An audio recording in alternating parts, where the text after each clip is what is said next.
Hi, it's Sunday. I am home with Archer and I need to make breakfast. So, we're going to make one of our favorites. We're going to take some of my sourdough starter that I keep in the fridge and we're going to make sourdough discard pancakes. This is an awesome recipe. I adapted it from a waffle recipe and it is awesome. I'll do another video on how to make the starter itself. It's super easy, super cost efficient, especially if you like artisan breads.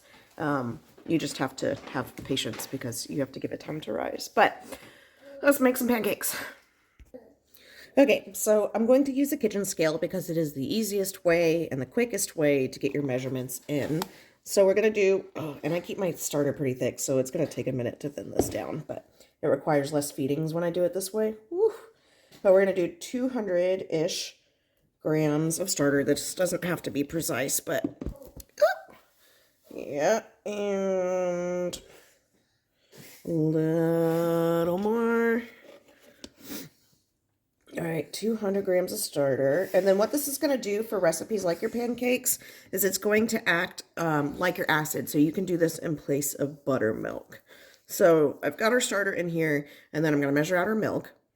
Okay, so because this is a pretty thick starter, I'm going to do about 200 grams of milk.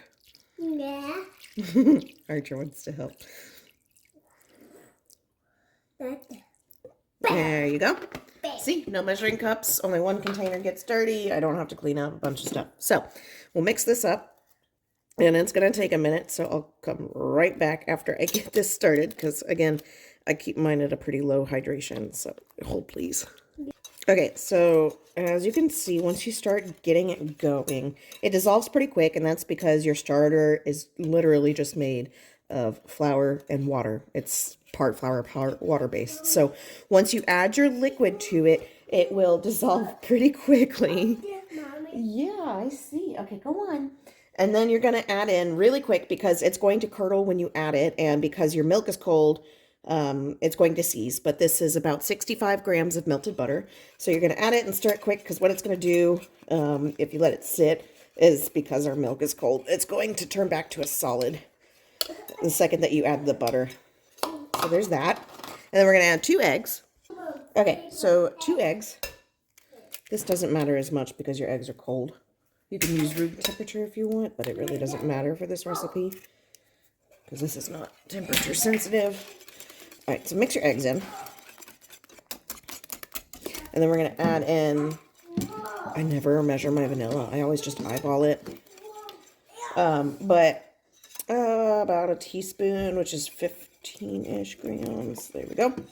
You can add a little more if you like. You could add other seasonings. It really depends on you. We just do vanilla. Yeah, and then we're going to add in our dry ingredients. So we're going to add in about 150 to 160 grams of flour. I kind of eyeball it based off of our preference for pancake consistency. We like it a little bit on the thicker side because we like them fluffy. We're going to add in about 12 grams of baking powder, 5 grams of salt, and then 65 grams of sugar. So here we go. Okay, so I zeroed out my scale. We'll do 5 grams of salt. We're going to do about 65 of sugar. And see, this is awesome because I don't need a spoon. I don't need a measuring cup.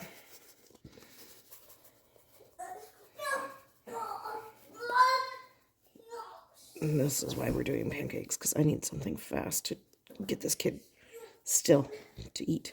Okay, 70. And then we're going to do about 150-ish of flour. So this is awesome. So that's 30. We need another 120. And all I had to do is just dump out what was left of another bag. I don't have to measure. I don't have to mix them together. I'm just looking for my measurements.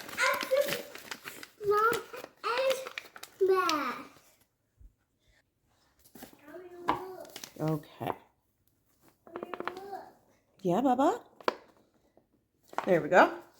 And then our baking powder. So we're going to do about 12 grams of baking powder.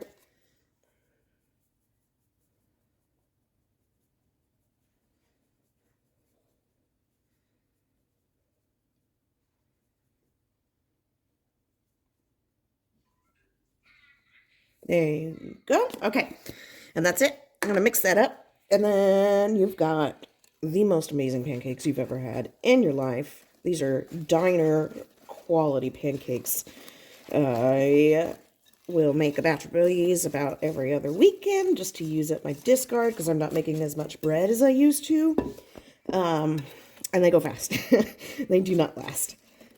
And that's it. So a little bit thick because we like ours to puff up quite a bit. You could add a little bit more flour at this point if you wanted to, or a little bit of water if you like thinner pancakes. Either way is fine. Water, milk, whatever you're using. And that is it. So you're going to have a pan preheated over about medium-high heat. I love these pans. These are my non-stick, non-toxic Cuisinart pans. Heat, you don't want it too high because you don't want your pancake to cook too fast on the bottom, and then the middle will be raw if you do that too quickly. And I just have my Cuisinart non-stick pan. I love these pans. I bought them at TJ Maxx a couple years ago on sale.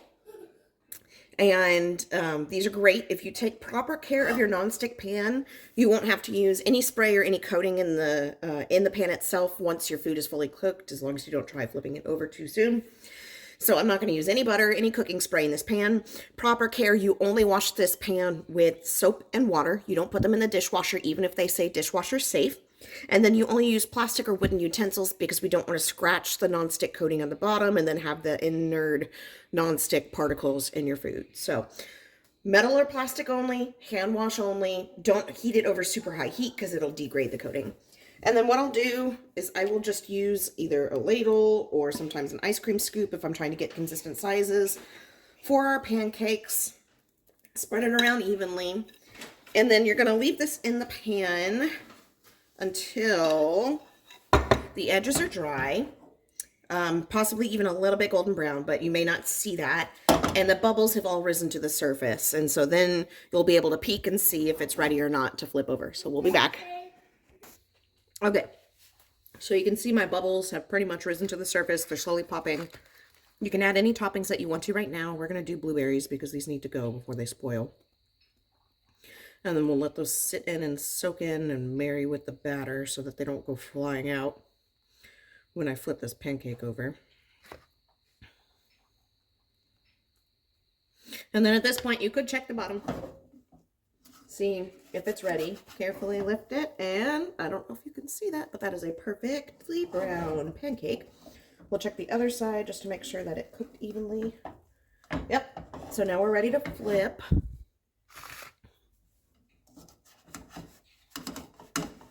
And you'll see, because we've been taking good care of our pan, this is going to be a perfect pancake. No oil, no butter, no cooking spray. Boom. Look at that. All right. So we're going to cook this until it's no longer squishy. You can check on it after a couple minutes periodically. See if the bottom's golden brown, and then you're good to go. Say hi, Sherry. Okay, so I can hear my blueberries sizzling. We'll look one more time. And we are good to go. No more wet spots. Everything is cooked. And there you have it. Sourdough pancakes. Before I do my next one, I'll just take a paper towel. Those blueberries like to, sometimes they've got a lot of sugar in them, so you're going to wipe out just with a paper towel each time. And then you're ready to go for the next one. And your pan will still be non-stick and ready to go for breakfast. All right. I hope y'all enjoy.